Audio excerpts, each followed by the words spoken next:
is up, everybody? Welcome to the Chadman and Randy Show. For all you guys that turned in, and gals who turned into the anonymous episode, we saw your numbers, and we just want to say thank you. We hope that episode kind of, I guess, brought some awareness to what those guys are doing. There's some women involved, too, but, you know, I mean that's like a, you know what I mean. Anyways, those guys came in, and the one guy was a little hard to understand. A lot of listeners commented that it's a little hard to listen to. I wasn't aware that about his accent being that strong, dude. I mean, but it's interesting to me because I think most people view Anonymous as maybe like these 20-year-old white guys in a basement, you know, hacking on 3 screens and shit. And in reality, it's worldwide, and there's people all over the world from all walks of life. And what was also interesting to me is that guy came here legally and went through the immigration process properly. It wasn't like he's an illegal immigrant, came to America, and decided to go anonymous. You know, it's not like that at all. So that's what stood out to me.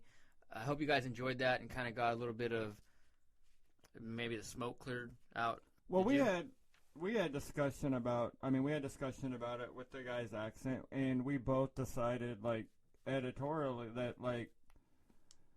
it was better that way. That it showed, because we thought, you know, like, a lot of people think that there's a big group of, you know, with them that, you know, with Anonymous, that it's just a bunch of, like you said, you know, goofy white kids who are rebelling against mom and dad, you know, that are pissed that mommy and daddy didn't give them everything they want, and they want free shit from the government.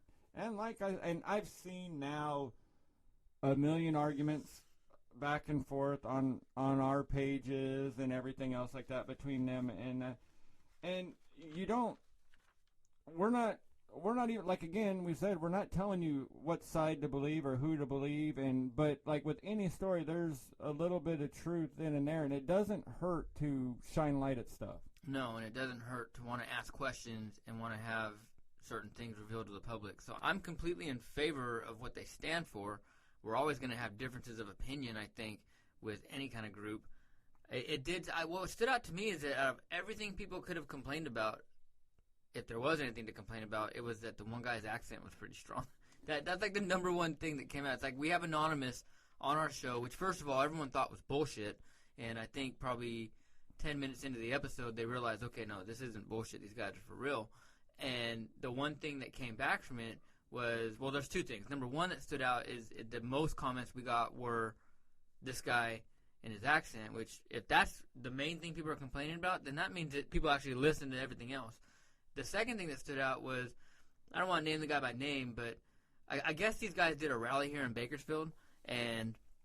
Well, we discussed it in the interview. Yeah, and we asked them. We had a listener comment on our page as we were interviewing these guys and say, hey, are these the guys that did the rally at the mall and were jumping on cars? And I think you asked them, you said, hey, were you guys the ones jumping on cars? And they said, look, that was our rally, but no, none of us official Anonymous members who organized the rally, we weren't jumping on cars.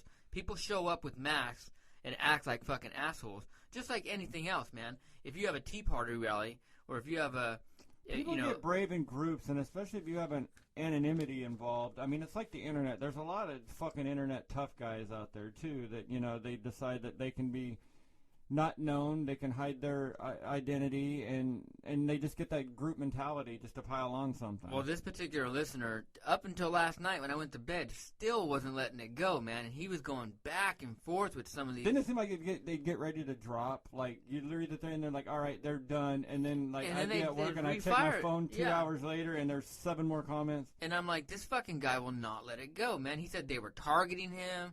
And, you know, I asked these guys in a private message, I said, do you guys know who this guy is? They've never heard of him. So clearly this guy, this listener who was complaining about someone jumping on his car and then targeting him in some video on YouTube, wasn't talking about the actual Anonymous group who we had on, the guys that organized this event, the Anonymous group who's actually doing the things they're doing. He's got a problem with some other idiot who wears a mask and was probably get into some other online argument with them. So it had nothing to do with our episode, but it was funny because we're watching this whole thing unfold and we're just sitting back laughing, both us and the guys we had on. So that was interesting. Thank you guys for listening. We saw the numbers, and thank you. I mean, that's why we did this show, is to have different people from all walks of life come on and tell their stories and just I guess, put the information out there. I mean, we had the guy a couple episodes ago talking about his spirituality, which isn't popular amongst the rest of you guys. You know what I'm saying? So I'm happy. I'm pretty happy the way things are going right now. I had a cousin message me and said, "Demon conjuring, now anonymous, what the fuck, is ISIS next?" And I was like, well, to tell you the truth, if you can get me a phone number, we might be willing to do it, but I don't really think I want to have him in studio, but I think... That's one thing I will not... I mean, we're debating on having a Muslim on here and actually getting down that path. You guys will have to understand that from my experiences in the military, on deployment, the things I've seen, I'm not completely biased towards Muslims, but to have one come here in studio and to go down that path and to try and get it all in 1 hour, maybe 2 episodes, that's tough, man. We'd have to really, really work on it, but we're going to do it, right? I mean, we're going to have a Muslim come on. We've been saying it. Yeah, I mean, to me, with religions, like, one's as goofy to me as the next, so I don't give a shit if it's a Muslim or whatever. I think by saying Muslim, we're talking about actually having a East versus West, right, mentality. But I'm debate. just, to me, like a religious debate. I mean, yeah, I do have issues with it, like, especially when you see... I see it at work a lot of the time where you see it, or the worst is like at Universal Studios or the beach where you see some dude wearing a fucking Speedo and he's got no shirt on, and then you see the woman sitting back there, head to toe, barely in black with her eyes, just the slit for the eyes, and this dude's out here running around in a fucking Laker jersey and a Speedo. I went to Egypt. That was my first deployment back in 2004, 2005. Dude, I'm telling you, there was a beach on the Red Sea we went to, and it was just like that. All the women were in, all you can see is their feet and their eyes, man. And they're on a beach. It's like, what? How are you enjoying yourself? Because when fucking fabric gets wet, it gets heavy, and then you're out there in the hot sun with this heavy fabric on you with sandy beaches and shit. It's like, how uncomfortable, man. Well, it might be this might be deemed as prejudiced, okay, but this goes back to when we were talking about the fucking prank dudes with the bombers or whatever. When I'm at Universal Studios or Disneyland, or it's a little alarming.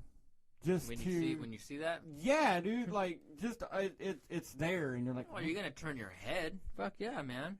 Dude, I was just on my way here to the studio, and I drove by and I saw it was a Sikh, and I had to double take and be like, oh yeah, that's a Sikh. But when I have a dude with some kind of headgear, some kind of head wrap on, driving at me at a Nissan, making a left turn towards me at a high rate of speed, based in my experiences, I'm gonna be a little fucking like, what the fuck? Somebody jumping up and down in the back of the bed of the truck. But it was a Sikh, and I'm like, okay, but which is kind of, I feel bad for those people, man, because Sikh people are pretty nice people. I mean, I know they eat curry and they might smell a little weird to some people, but they're nice people and they're not Muslims. And recently there was there was a Sikh that was shot, or a Sikh that was beat up because some asshole, some ignorant fucking redneck thought he was a Muslim. Was that local, or was that somewhere else in the country? I don't know. Anyway, they got one of the local radio station hosts out here. He had the Sikh Riders of America on his show, and they're like motorcycle riders that are Sikhs. And they had I saw them at the Veterans Day parade too, that we went to. They had to kind of clear the smoke in that area. But anyways, enough with that. So I'm in class last night. I go to college, and I go to University of Phoenix. And anybody who goes to University of Phoenix knows that you do a lot of presentations. The way the classes are broken up, it's like every 5 weeks you're in a new class, and on the 5th week, typically you give a slideshow presentation based on that subject matter that you learned, for the most part.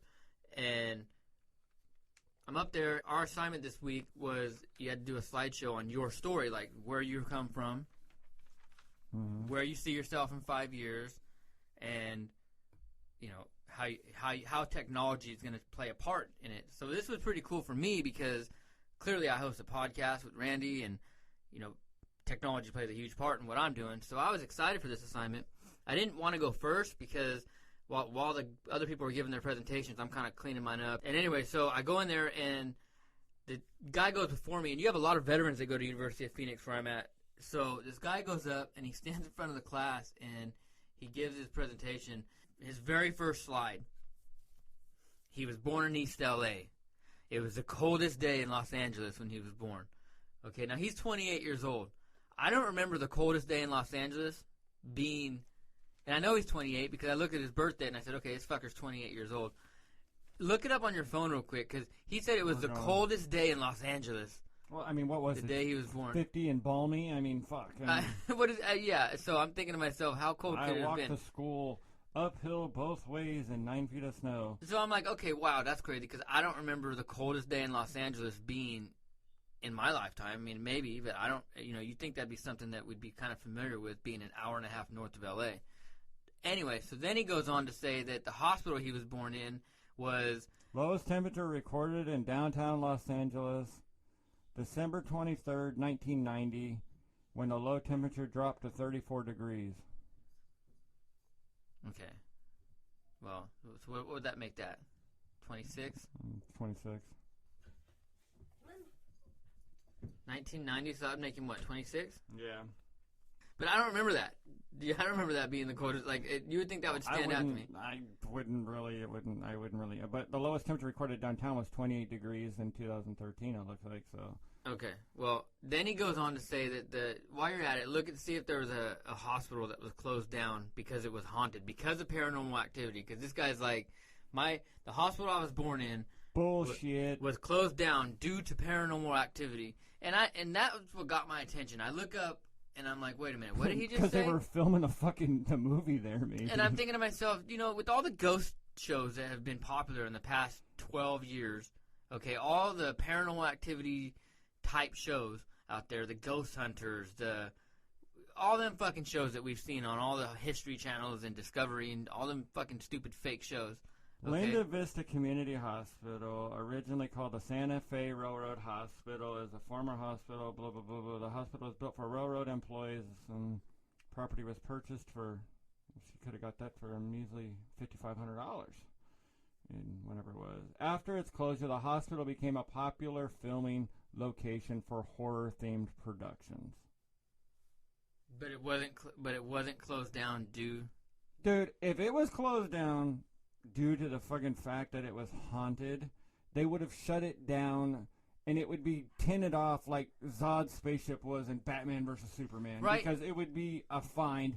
If you had actual proof where a company was willing to shut down a multi-million-dollar making hospital. Yeah, like, we got to shut this fucker down because there's some ghosts in this motherfucker. That, or it would have been a Catholic hospital. They would have quietly shut it down for a couple days, sent a couple of priests in there, doused that fucker in holy water and did a couple of Hail Marys and so you can see where, like, now this guy's got my attention because, the bullshit detector's kicking in. It's fucking off the Richter scale in about 2 seconds because then he goes on to the next slide and he says, okay, well, my military service started here, and I joined as an airborne infantryman. Well, hey, now you really got my attention because that's what I did for 13 years. So let me just start paying extra attention now. Okay, really quick. Back to the reason it closed. According to Health Law Report, operational expenses were too much. An increase in facility, so the cost got too high. The death rate started getting higher and higher at the hospital. During that time, the hospital was regularly treating a fair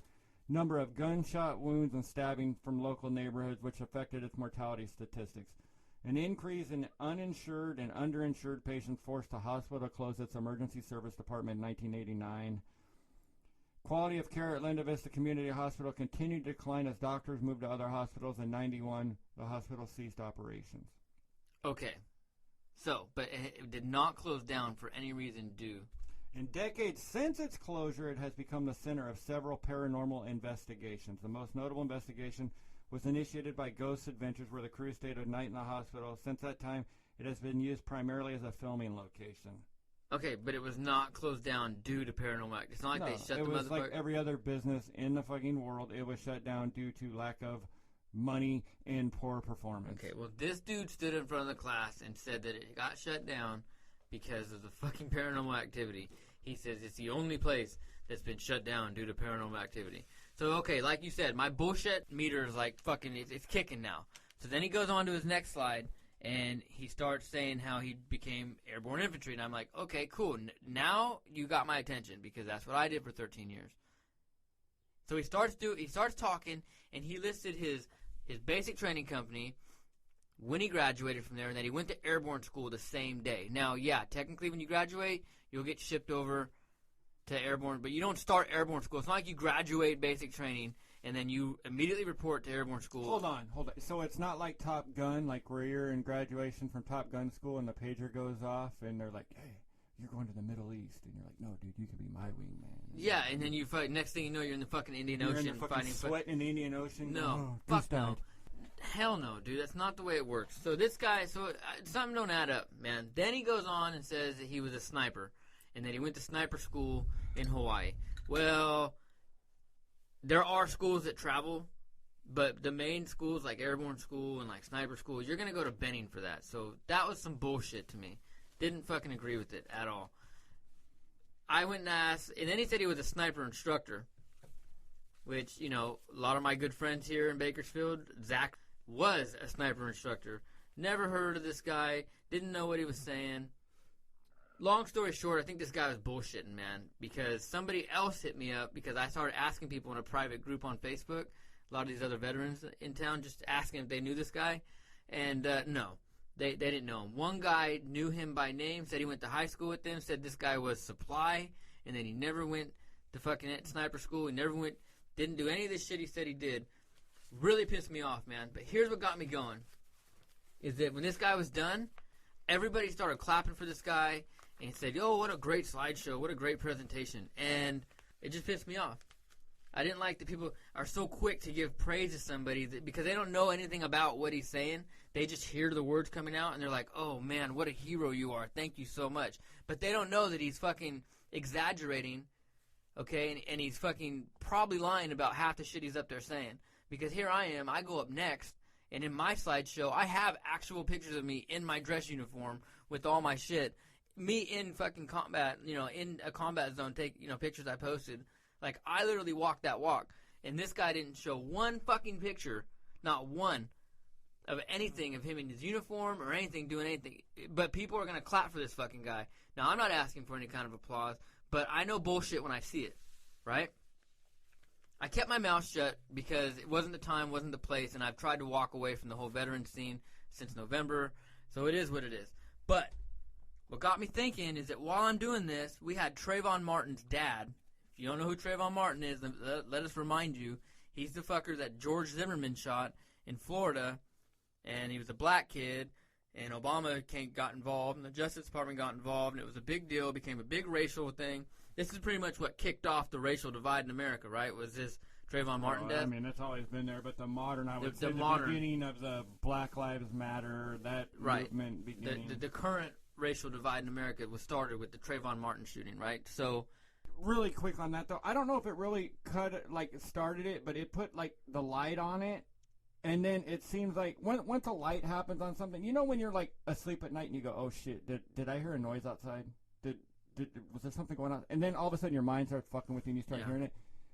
The Trayvon Martin shooting started happening, and then they started bringing up every instance where a person of a different color shot a person of a different color with a gun, and then that fed into now it's the same thing. If you look at it, it's the same thing why we have stranger danger and the satanic panic in the 80s. It got into the conscience. It got into the consciousness of everything where you think that because we have, nationwide news right now where you get the news from everywhere, that you think there's this big rash of abductions of people stealing your kids or, shooting people of different colors for various reasons. And don't get me wrong, one is too many, but it's not this outrage, this epidemic that's going on, that is portrayed. Yeah, it's definitely blown out of proportion. So this guy, he came to Bakersfield, which let's go back a little bit, man. This kid Trayvon Martin, he's a black kid. He was killed by this guy George Zimmerman, who we all know the story, man. The guy apparently called the cops. Kid looked suspicious. I don't know. He used that, what would they call it, man? That defend yourself. Oh, fuck, I forgot what that stand your code ground, word. stand your ground law, and he shot this kid, killed him. It became a big deal, man. People are so divided on this subject. They're either for Trayvon Martin because George Zimmerman was a fucking quote-unquote racist asshole, or they're with George Zimmerman, who says this kid was a thug. It's either or. There's like no middle ground. I particularly don't care because the argument's stupid to me. There's way more important things in the world going on than to argue over either. Well, either I one. think for one, there's a few things wrong with it. For one, if you pull up a picture of George Zimmerman, he's not that's white. the first time in his life that he's ever been considered white. Yeah, he's a clearly if me and one of my other white friends and he were in a car together, and the cops pulled us over and said, "All right, you white fuckers, get out of the car." If all three of us he'd be, "You stay in the car, asshole," because that dude is he's not white. Yeah, but so he had like a half a white parent. But if you're looking, that dude, that's the first time, because it benefited the story. The first time that ever on looking at him. Well, his name, George Zimmerman. You wouldn't think to see. Yeah, it sounds like, Bob Dylan's last name is Zimmerman. That name you would think, yeah, it's probably Jorge Zimmerman, but so this guy, it probably is Jorge Zimmerman. So this guy, Trayvon Martin's dad, comes to Bakersfield. I guess this fucker's been on like a national tour talking about God knows what. The fact of the matter is that this fucking kid, this Trayvon Martin kid, was living with his aunt and uncle when he was killed. He wasn't even living with his mom and his dad. The dad was a former Crip member. He was a gang member. He was a fucking... You're not talking about your typical Valley Bible Fellowship, perfect father out there, serving the community, 9-to-5 job, hardworking American. You're talking about a fucking piece of shit, dude. A guy who, to be called a father when the rest of us are out here, day in, day out, grinding for our children, being the best fathers we can. Having to fucking live with our kids. They're a pain in the ass. Being fathers, being real fathers, man, out there. Let's not paint this pretty picture that it's all roses and everything. Kids are a pain in the ass. But you know what I'm saying? Like, we're out there doing it, and this fuck gets invited to all these campuses around the country as the damaged father who had to bury his son. This guy's clearly just in it for the fucking attention and in it for the money. And the way people flock to him. What's some of the shit that this guy said yesterday? I have no idea. Look at the crowd, dude. No, but what I'm saying is this college crowd is the same crowd of little fuckers that goes and they want a comedian to come play their college show. And then the comedian goes on and tells jokes, either race, I don't know, a handicap joke, whatever it is. And then they get all up in arms, fucking crying about shit. And then I bet you a lot of these kids probably went there because they had to go for a class and then write up some kind of fucking I was going to say, assignment. there's certain studies that I guarantee you that it was... There was a paper due based on quote, it, optional to go to. I get it. I totally get it. And what's the guy going to tell you? Okay, if you were in one of the buildings in 9/11, okay, and I wrote this online last night. If you're one of the people that were in a building during 9/11, you're not a terrorism expert. You're a person who lived through it. So to me, this is just a cash in where this dude. So what's he gonna tell you? Having a kid shot and die, it hurts and it sucks. Okay, we probably figured that out. Now, what else I've got? There'd be nothing for me to go. And on the whole breakdown of the whole Trayvon Martin case, I think what that is you had two assholes meet in the same place. Two assholes that were looking for a problem, which Trayvon wasn't originally, from what I gather, wasn't looking for a problem. But the guy, Zimmerman, he's had his house broken into. People have had their house broken into. He sees something, and this goes back to the see something, say something shit again. So he calls 911. They tell him not to pursue, but 911's not police, so he's still following, watching, neighborhood watch. That's kind of what you're supposed to do. Then the kid, turns around and says, "What the fuck you doing?" And they get into a dispute. Zimmerman's getting his ass beat. And this is another problem. I can't remember how old Trayvon was, 14 years old or whatever he was. I can't remember. Or was he 17? I can't remember. But even like in the Michael Brown case where they said, well, how's a grown man going to let a 17-year-old kid... There's some big motherfucking kids out there. And you've seen from the UFC fights that all it takes is a rightly placed punch. And I don't give a shit who you are. You could go down. Well, and I've said on numerous times... Cat Williams got beat up by an 11-year-old. I've seen it on... Was that real? Yeah. I haven't watched it, but I've seen it like on all kinds of different posts. But here's my point, dude, about all this is that last night during my slideshow presentation, people clapped for a guy that they didn't know anything about. He was just putting it out there, and it was one thing after another. I was born on the coldest day in Los Angeles. The hospital I was born in was closed down because it was haunted. That hospital was in Echo Park. My dad moved here because of the oil fields. Then I joined the airborne infantry, and I was a sniper, and blah, blah, blah, blah, blah. And half of what he's saying is bullshit, okay? Or exaggerated, or just twisted, or just not fucking entirely true. And people are clapping for this fucking guy. And I'm sitting there like, wow, dude. Okay. You know, clearly I'm not the only one sitting here because I'm looking around and there's another guy sitting next to me like looking at me like, is this dude fucking for real? And he gets clapped. Good presentation. The instructor, who doesn't know his ass from his elbow when it comes to the military because he's, you know, actually I take that back. The instructor was Navy, but he doesn't necessarily know the ins and outs of the Army. He still says good presentation, good job, whatever. He's getting praised. And half of his shit's bullshit. Meanwhile, you got this fuck who's standing in front of these people, and what did he say? We're on the brink of extinction? What the fuck does that even mean? Now, You're here to talk about your son dying, and you're talking to these college people, and you're talking about the extinction of the human race. So now this Crip fucking gang member, okay, who you don't tell me that Sharpton or somebody doesn't have a piece of this or setting dates for him or something that there's not. But look at that crowd. You got a 1,000+ people sitting there. This guy's supposed to talk about his son. Well, it looks like half of the Arcado Center, which is where Cal State, I don't know, you guys are from here, Cal State Bakersfield, at least this is one side of it, and I don't know what's behind them, but those bleachers are full. Right, but that's my point, is that they're there praising this fucker, and he's filling the house. He's here to talk about his son that was shot, and he's standing up there talking about we're on the brink of extinction. When did he become a fucking expert on whatever the fuck that pertains to? And furthermore, when did he become Father of the Year to go speak to college students? You know how many real fathers pay for their children to go to that school? How many real fathers out there busted their ass so their child can go to a university and get a good education, and they get this fucking guy to go talk to him?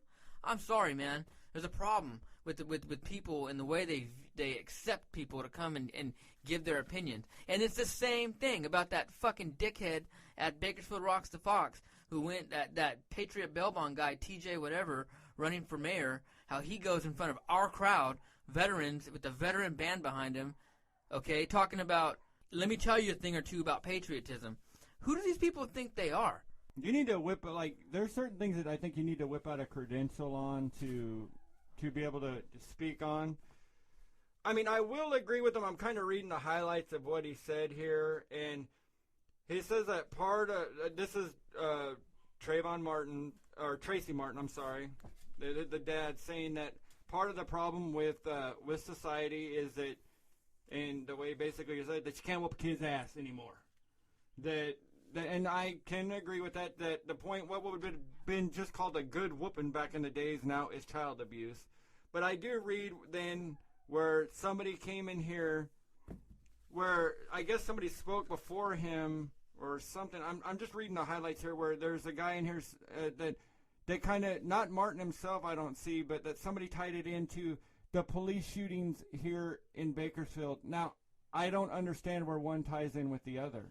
Well, that's an interesting question for the guests we just had on with these anonymous guys, because these anonymous guys are saying that the people who are doing these shootings here in Bakersfield are the same 4 and 5 officers, right? Right, but I mean, this wasn't a cop involved in this fucking Trayvon Martin shooting. Okay, exactly. That's where I'm going with this. Is what was the point of bringing up the officer violence in this shit when you're getting a crowd together and you're assembling a crowd emotionally, and it sounds like you're trying to emotionally fire up a crowd. Because going back to the crowd, that's what this dude in my class was trying to do. He was trying to give his presentation and get some kind of emotional response from people. Well, it's the presidential candidates coming out with what are the lines that we always say? They say, God bless America and I support the troops. It's the emotional, to tie in. It was the same thing. I was born on the coldest day in Echo Park. It was closed down because of ghosts. I joined if you have too many hit points in your story, that's what I've always wondered. When you read these people, and I understand, and this is why, and okay, here, we'll go to this point. This is why These reality TV shows that are on TV are assisted, quote, assisted reality, because they're not going to show the days where the Kardashians are sitting there just picking their asses watching TV. No, they got to give them a task. Oh, we're going to go out and play paintball, or, you know, Bruce is going to fake an orgasm. Yeah, I get it, man. I get it. I totally get it. I hate that shit. I hate it how it fucking, it's like driven. There's a point. I'd understand if he was in there talking about, hey, look, you know, my son was killed on that day, and I look back at my fatherhood and the way I handled things. I could have done better. I regret my decisions. Maybe if I had made these decisions differently, my son would have been living with me and not his aunt and his uncle. He wouldn't have been in that situation. That would have been different. Here. He does go to the point, though, to add on, where I said I agreed with him that you need to whoop a kid's ass or whatever. But now he's saying those limits on disciplinary practices create a potential contradiction. Martin said if kids act up and begin robbing all the neighborhood stores, because that's what your fucking kid does. Your kid just goes around and starts. That's with good parenting.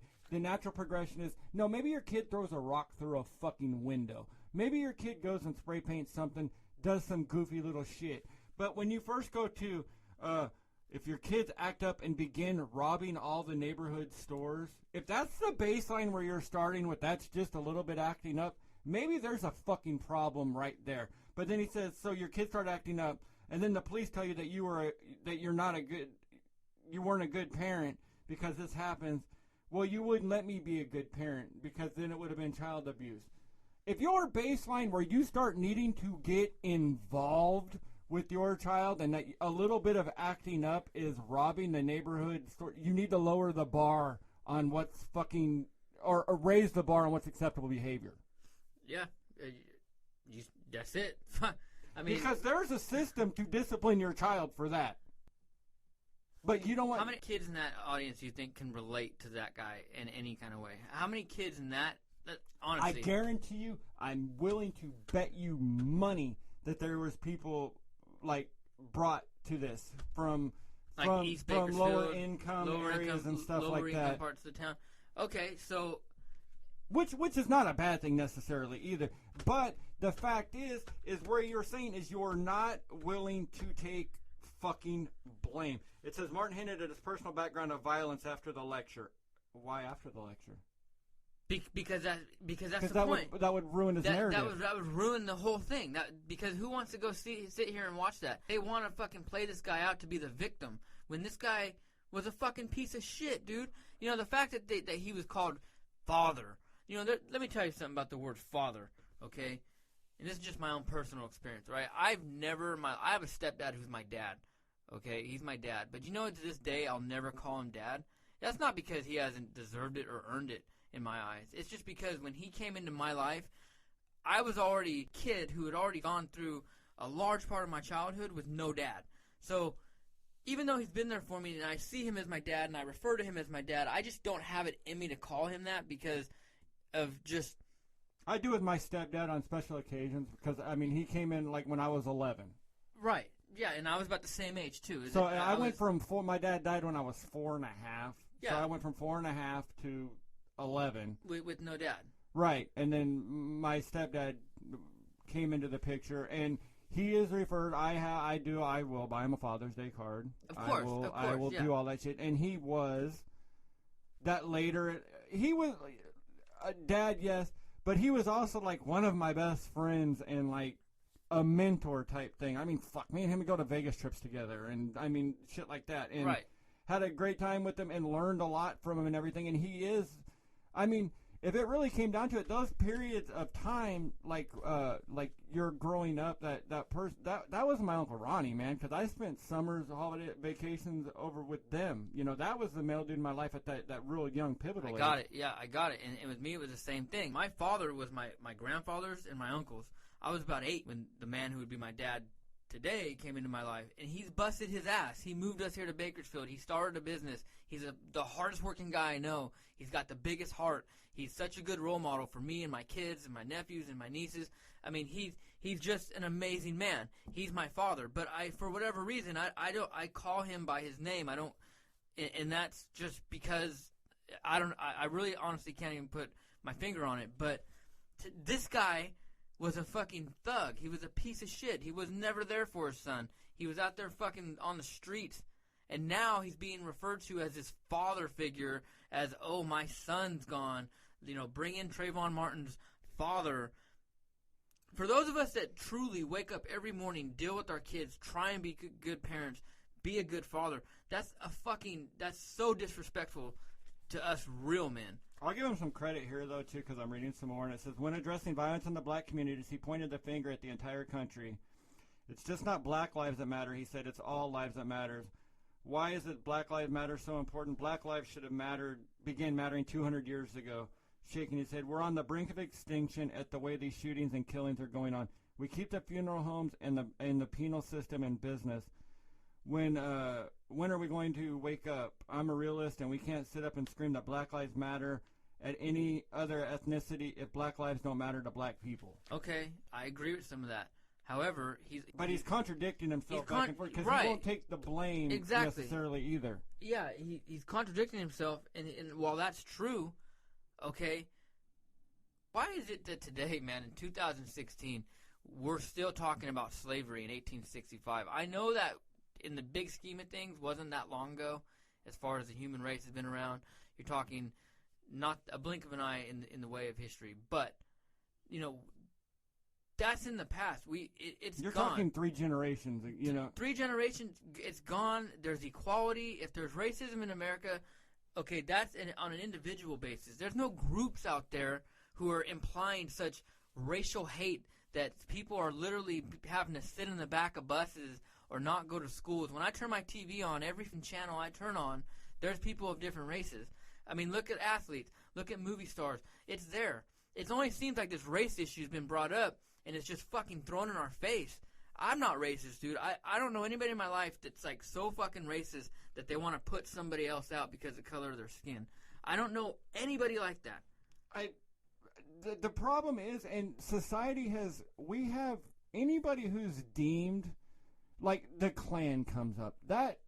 The Klan has the best. Where the fuck have they been? Who the fuck is the Klan? What, for one? are you kidding me, dude? The Klan. What power? I mean, those guys, once they get outed, they're a fucking Klan. Dungeons and Dragons club that's got a fucking different purpose. They act like once you find out that they're outed, you point at them and make fun of them. When they talk about the Klan, they make it seem as if there's a fucking this posse, insidious group a posse of dudes on horses riding. Could you imagine? Yeah, like Young Guns. Young Guns 2, where they drive up, they ride up on their horses and they go, "We're getting this sumbitch out of jail because we're doing a lynch." The Klan, dude. If I were to see a bunch of fucking assholes on horses in robes running around, well, even in the back of the I would laugh my ass off. The fact is if you want to go down, like, unless the Klan turns into the Catholic Church where they have to lower the fucking what lets you in, where the Catholic Church is like, well, you don't really have to believe in God to go to, you know, because generally now with our society, there's probably only about 8 people who are going to qualify for the Klan anymore with fucking mixed marriages, relationships with everybody else. I mean, shit. Dude,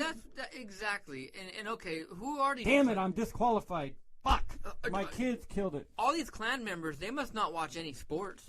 They must only watch... That's what I've always wondered. You see them like wearing like somebody wearing a baseball hat, and you're like, I'm racist. Are you? Yeah, yeah, because your star players with a Lakers hat on? Are you stupid? None of these guys must watch football. None of these fucking guys must watch any kind of sport. Dominicans ruined the game when it was in baseball. You know what I mean? like NASCAR. And if you look at NASCAR, you know, it's so funny because there was some friends of mine recently, some local veterans went down to the California 500, the NASCAR shit down here. And I look at all these pictures, and you know what stood out to me is how many black people were at this. There was noticeable amount of black people at a NASCAR event, and I noticed that in the South too, is that they're into it. If the Klan does exist on the levels that these people say it does, these must be the most boring motherfuckers on the planet, because they must not watch any sports, they must not watch any movie, they must not have cable TV, because every channel or TV show you go on, they must not watch movies, they must not play video games, because everywhere you go, there's mixed races everywhere. Well, and it's ham fish. I mean, there are points where they do ham fish you, like when they remake movies, and they put characters that have been white or have been black forever, and they switch races of characters and stuff like that, just to put in somebody of a color to make the Sunny Delight commercial that we'll always talk about. where, you know. Oh, yeah, they got to throw the one, like. But Yeah, see, I to got me, it. that's even more racist than anything else. That's paternalism. That's. I can't. Oh, dude, like. I can't stand the way that. Like. What did that say right there? Victims, what? Victims march. What was that for? Oh, people have been shot by the cops, I think. Okay. But look at that picture. What do you see in that picture? There's a black cop. Is that a black cop? Well, there's cops leading the march. Yeah, there's cops. Well, I mean. So, look, man, I'm not saying racism doesn't exist, but racism doesn't exist on the level at which we're being told it does. Honestly. I thought this was going to end when we had a black dude win the presidency. Like, It got worse. Yeah, but you can achieve the highest office in the land, and that was I didn't vote for Obama. I didn't like the policies and that shit. But when he got elected, I said if anything else doesn't come out, if nothing else comes out of this, we should be able to put away the race issue, because if you can obtain the most powerful job in the world, not just in this country, but the most powerful job in the world, then it should kill all this shit. I can't stand that fucker, not because of his skin color, but because of his anti-Americanism. But let's play devil's advocate here. When this guy got elected, did any of you listening see? Did you join the Klan? If you weren't for Obama, I married a Mexican chick, so I was disqualified. Were there fucking burning crosses going up all across America? Were there Klan rallies? No. Were there white power marches down every street in America? No. Christ, I had to go pick up something in Oildale the other day when we were doing the Rocks of Fox shit, and I saw black people, and I was like, what is this world coming to? Yeah. You guys have fucking lost it all. There's black bums in Oildale. Yeah, I mean... Oildale being, like, the most white part. Yeah, if you guys don't know, it's the white trash ghetto. Be like what certain areas in Arkansas and Kentucky were, where it wasn't like, you're not supposed to be here. I mean... Oildale is Bakersfield's Wonderful Whites of West Virginia. If you haven't seen that documentary, please go watch it. The Wonderful Whites of West Virginia. It was directed by the guys who do Johnny Jackass. Knoxville. It was done by Dick House Films. Go watch it. You'll fucking laugh your ass off. That's Oildale. That's Bakersfield's white ghetto. But there's black bums walking through there, dude. And I've I mean, seen that it. used to be the so-called, the haven of racism in this town. Don't you dare. There's two areas in town. If you were white, you didn't go to Lakeview. And if you were black, you didn't go to, you didn't go to Oildale. You know what? This actually goes back to what I've been saying all along, is that the power of podcasts, and roll with me on this one, is that here on our podcast, we can be honest about everything, how we feel. We can call bullshit. But you go down through that newspaper you're looking at right now, and what are they doing? They're playing the game, man. They're publicizing this asshole who went and spoke in front of these college students, and it's what you see a black guy, and it's in big bold letters, we're on the brink of extinction. Really? Really? Really? You're on the fucking... And this was a hot headline, but there was no context of what he said. There's no context. The context of what he said means totally different than what you think from reading this fucking headline. Yeah, if you're just your average dipshit and you walk by and you see a black guy, Trayvon Martin's father, we're on the brink of extinction, you're like, oh, wow, man, there's a problem going on. No, on the brink of extinction? There's a problem, but... It's taken out of that quote was taken out of context. But that's what the media does. That's what podcasts don't do. Like, we can sit here and be honest and be like, call bullshit when it's out there. The newspaper is going to play to their game, as is the TV stations, as is all the fucking major news networks, the CNNs, the Fox Newses, the MSNBCs. They're all going to sit there, get paid all their millions of dollars, and spew their bullshit. When you and I sit here behind microphones, making absolutely no money at this, speaking truth. Well, it just shows you there's no money in the truth at this point. That if you want to kiss the right asses and say the right things, because if you do, you can get fired. For now. Right. For now, because this shit's changing. Yeah. We're taking over. Not we in particular, but... That and there's... But, I mean, they're gonna limit this. I mean, look at Canada. I don't know if you've heard about it, but there's comics in Canada who have been sued for millions of dollars for hate speech during doing a fucking stand-up routine. I welcome it. You know what? When that day comes and somebody wants to sue us for one, try and collect millions of dollars from me. And 2, yeah, What are they going to I'll sue take me the for? publicity. What are you going to sue me for, man? My fucking my Army medals. What are you going to take my fucking Mac, my computer screen? What are you going to get from me? I'm speaking the truth. I'm being honest. Our collection of Chadman and Randy pens that we haven't handed out yet. And, yeah, you know what I mean. What are you going to give us, man? What are you going to take from us? Okay, but if you want to get in the bullshit of the media, let's get into a story that came out here. So the big story going around town was the Chuck E. Cheese shooting on Saturday. Okay, well, they published the guys' names who they're suspected did it, right? And it's this big, be on the lookout for this guy's name and this guy's name and this guy's name, which I could pull them up and find them if I really wanted to right here.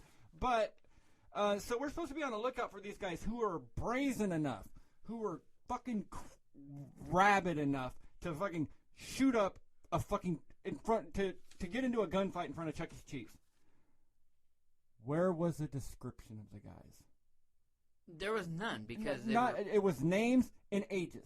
So if you've got names and ages, you can't tell me that you don't have a fucking race, a height, and a weight on them. In this day and age, you can't tell me that those fuckers don't have Facebook pages. I could probably find a Facebook page by looking up their names right now. The one guy did have a Facebook page. I pulled it up, and you're cutting out our safety for political correctness. Yeah, because for political correctness. Right now, off the top, if you go, okay, it's 3 black dudes in their 20s. Okay, the fact that they're black, that cuts 2/3 of the population off right off the top. Okay, now I understand the fingers. Now don't you go with me on this. Now the black community don't get all fired up. But now we're saying 20 to 30 years old. So now that cuts everybody that's over that age demographic and everybody that's under that age demographic. Now it's narrowing it down to a smaller percentage. This is the point of a be on the lookout for, and to why the fuck did they announce their names in the paper and say we're looking for these guys? What are we supposed to do? It was saying if you see these fuckers, call so and so. Well, I don't know if I saw them. What am I supposed to do? Walk around saying, hey, check IDs? Yeah, check IDs. Fucking ask Don't their approach name. these guys, but you have no idea what they look like. Well, I may have fucking approached them. That's another thing. You could be unwittingly walking down the street or whatever or something and walk into these dudes congregating together, and they think that you're fucking like making them out and get fucking shot or whatever because you don't know shit. Have you ever met? I know you have, but have any of you out there ever met somebody in the media? I'm talking about a reporter or somebody who from the news station who wants to interview you. Now, there's some nice people out there, and I'm pretty sure there's 1 or 2 listening right now because they've told me they do. But for the most part, have you met or talked to somebody in the news, in the media? For the most part, look who they are. Let me use an example for you. We're at the Bakersfield Fox Theater, and this reporter comes up to me for Channel 23, and he wants to interview me. This guy's, Oh, here we go. We're never getting fucking interviewed after this. I don't give a shit. Thanks a lot, asshole. All right, go ahead. This guy walks up, and obviously, they're not going to show up to an event in jeans or anything. So he's dressed up nice, in his slacks and shirt, and he's got his tie on and everything. But 20 seconds into a conversation with this guy, I know that this guy is completely fucking clueless. He probably went to school, journalism school, whatever, or whatever school you got to go work there. And they gave him a camera guy, and they told him what questions to ask. And then he goes back to his cute little studio, and he jokes around with his fellow reporters, and they sit in there. And 9 times out of 10, when they post that story on TV, something's quoted wrong, something's misquoted wrong, it's taken out of context. On this particular case, he asked us questions, but then when they aired it, it was aired in a certain way that benefited what they were trying to put out there, right? The media is going to do that. The media's got their own plan. That's why you got to watch documentaries with caution because you don't know whatever the guy's trying to get out in the documentary. They're soft, is what I'm trying to get at. They're soft. Okay, they're soft people. Somebody who's soft is going to come up to you, ask you questions, try and get your story, and then go behind your back and play it the way they want to play it. I'm sorry, but that's soft, okay? I don't fucking play like that. Randy doesn't play like that. We're going to ask somebody questions. We're going to interview somebody. If we're going to talk to you, we're going to let you speak. We're going to talk. and we're going to go round and round, and we're not going to sit here behind your back and edit shit and then release an episode and to where it fucking plays to what we want to talk about. That defeats the entire purpose. The media doesn't do that. The media does what they want to do, which is going to promote their views and who's writing their checks. Well, we don't have that problem, unfortunately. Well, let's put it this way then. When we ask people anymore, we ask you to come on, or if we post about it or whatever. From now on, we don't say we're interviewing this person. We had a conversation with. Yeah, I'm 100% in favor of that. Because I don't even like saying that we interviewed. Editorial, like I wrote a little bit of an editorial post, anonymous, my thoughts on it on Facebook.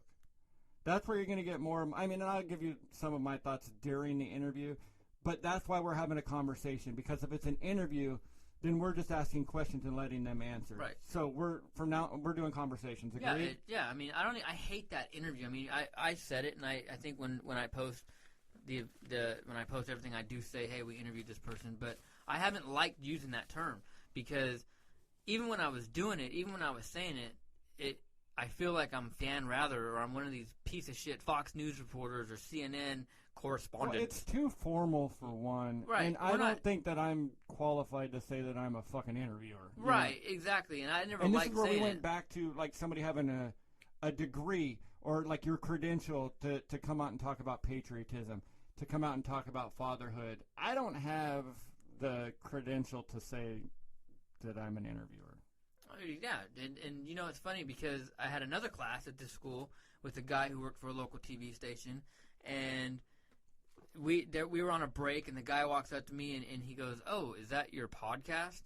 And I said, yeah, it is. And he's like, what do you talk about? And your mother's ass. That's all you should have said. And he was just he was just condescending in his views, but not condescending enough to where it would be obvious, just enough to where after the fact, I'd be like, man, this motherfucker was kind of talking down. You know what I'm saying?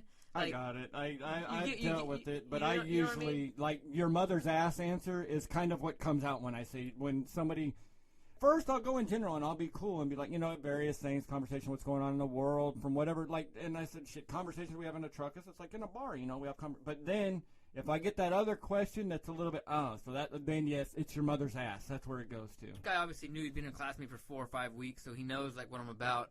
So he didn't, like, directly do it because he knew that he'd get a reaction out of me. He saw you shaking and twitching and sweating in the back of the class. Right. He knew I was going to fucking lose it on him, but he did it just enough, man, ever so subtle. I realized where he was coming from. But that was like a reporter-type question. When you see those assholes, like, on Discovery ID, I can't think of that fucker's name. So you're saying, like, yeah, all right, asshole, we get it. Well, it just goes to prove that, man, the mainstream media is dying, man. It's gone. That newspaper you're holding in your hand, this is the first one I bought. Yeah, that's what I'm saying.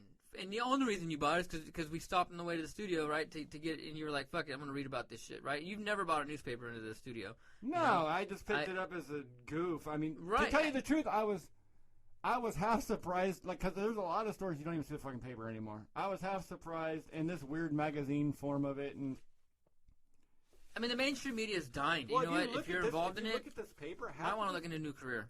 Half of this paper, there's the local section, but if you look at a lot of it going through here, they're ads. No, and it's co-opted from USA Today. So now again, look, USA Today. So you're getting your national news. An ad. There's another ad. But this is all USA Today here. Right. This is co-opted. So you're only getting the money section. USA Today money. Yeah. So how much are they actually writing? USA Today Live. They're writing the local section. That's it. So you're getting their slant on what and that's it. There's local news and their slant on shit. Look, a TV guide. They got a TV guide in the newspaper. Who in the fuck still looks at a TV guide? I thought about fucking pulling up one of the old magazines. Like what? That used to get my mom used to order in the mail, and my mom is probably still the last subscriber to like TV Guide. Like, you know that one dude who's been paying AOL for 17 years and hasn't used it forever, but it's still taken from his credit card. This is all national news here. So with a button on your remote, guide. Yeah, fucking cartoons, man. Who the fuck reads that crossword? What are we in an airport? So sports, USA Today. All this shit I can get on my phone right now. Look, there goes another ad. You know, it makes you wonder how much they rely on ads. It's every other page, dude. Well, the fact is, though, is if you look at it, where's the classified section in here? There's not. No, because there's Craigslist. Right, I was going to say, we used to, like when I was breeding dogs, we would advertise in the paper, and it got really expensive the last time we did it. And then the last litter we had, like the last couple litters, I just said, you know what, fuck this. Let's just post this shit on Craigslist. And we saved a couple $100 and got way better reception than we did from, using the classifieds. Well, there goes the Bakersfield, California interview. Because, too. you know what, this is what we were saying in a past episode as well, is that people are lazy, man. Everything is at your fingertips. Here I'm holding my phone, man. I can literally go from Craigslist to ESPN.com to an app that tells me the Dodgers score with their roster for the game tonight, to a fucking, Craigslist app, to Let Go, Geek, fucking good.com. I got Walgreens, Home Depot, Regal. Dude, you used to be able to fucking go in the newspaper. You remember going in the newspaper and looking up Movie times? Check this out, dude. Bam, Regal. Oh, yeah, I've got not Regal. Done. I've got Flickster. Okay. Shit, dude. I got it right here in less than 2 seconds. Yeah, I've got Flickster on my phone that covers all the theaters. Well, and then like this, there's a section in here which is kind of an interesting story, and we'll talk about this real quick too. There's this 10 things you need to know. This is an internet. This is 10 things about internet stories. Is what it is. So they're advertising for the competition here. This is shit that's on the net. They're re-releasing the Star Wars movies this summer, limited release in the theaters. All right, how many times have we done that? I'm out this time. I've gone every other time to the re-releases, and they won't re-release it here anyway, probably. But I'm not going again. You're not getting me for the original trilogy again. Yeah, that's kind of that ship sailed, dude. Like, But there's a story on here that, and the fact that this is printed, and that this had to be talked about, that Abraham Lincoln never visited Asia. He didn't speak Korean, and to the best of our knowledge, other than that, he is supposed a letter of an advice on U.S. versus North Korea relations. That's 10 things I need to know? Yes. That's one of 10 things I need to know? But no, the question I want to know, there's enough people who believe that Abraham Lincoln wrote a letter about our relations with North Korea. North Korea Wait a minute. What? was in a separate country till the fucking 60s. Okay, that just tells me right there that this fucking newspaper is... And he wrote about their nuclear prowess. Okay. In this article that people were believing, Abraham Lincoln wrote about North Korea's nuclear prowess. So look, it's safe to say that the newspaper industry is dead. It's on life support. It's barely hanging on. Yeah, they're printing. They're gone. printing. This is when regular radio started running ads for Sirius and XM. No, yeah, exactly. No, I got you. And now XM, the funny thing is like on Opie Radio, XM, you know what they're doing to fill time? They're airing podcasts. On the time that Opie and Jimmy aren't on, they're airing. They do a replay, but a lot of the times they're running Rogan's podcast. They're running My Wife Hates Me, but they're doing actually a show. But that was from a podcast. They're running ours. Give us a call. But other podcasts. I mean, they do have some other shows that are on there, but they are running podcasts. They have been for years. I mean, just off what you're saying, local. It says local, but what I'm looking at the backside of what you're looking at, it says local gas prices. Okay, really? Come on, man. Stocks. There's apps for all that shit. Newspaper's dying. It's dead. But they have power in it because they're going to put this big black guy's face on it, quoting him as saying, we're close to being extinct. And well, I mean, you sell a headline. That's what a newspaper does. You know? I don't know. You know what? Podcast's the future, and we're proving it every episode. Every episode we're gaining more traction. Every time we come on here with a guest and we have a conversation, we don't interview, and every time we talk about something or every time we sit here and ramble, we're one step closer. You know what? I'm almost about ready to fucking ban conversation. I'm about to say we talk to, or we're going to talk to, because it's less formal. Conversational. I don't like that word talk because it seems like every podcast you see, they're like, real talk with so-and-so. Oh, no, not the tagline. You know? We'd say we shot the shit, but fucking iTunes would take it down. This is it. This is the future. This is where it's going. Because it's real people having honest conversations, not twisting shit. Well, and I mean, we're getting close to, we're running out of time here on this one. But we also, the good thing right now, and for potential advertisers too, and if it becomes an issue, or maybe it has become an issue, radio stations and these newspapers, with their sponsors and their advertisers, have a certain decorum that they have to live up to, certain things that they can't say, won't say, or whatever. Now, if you have ever or will ever put money into the cause, I'm not going to take your editorial advice on what I should speak on, content-wise or topic.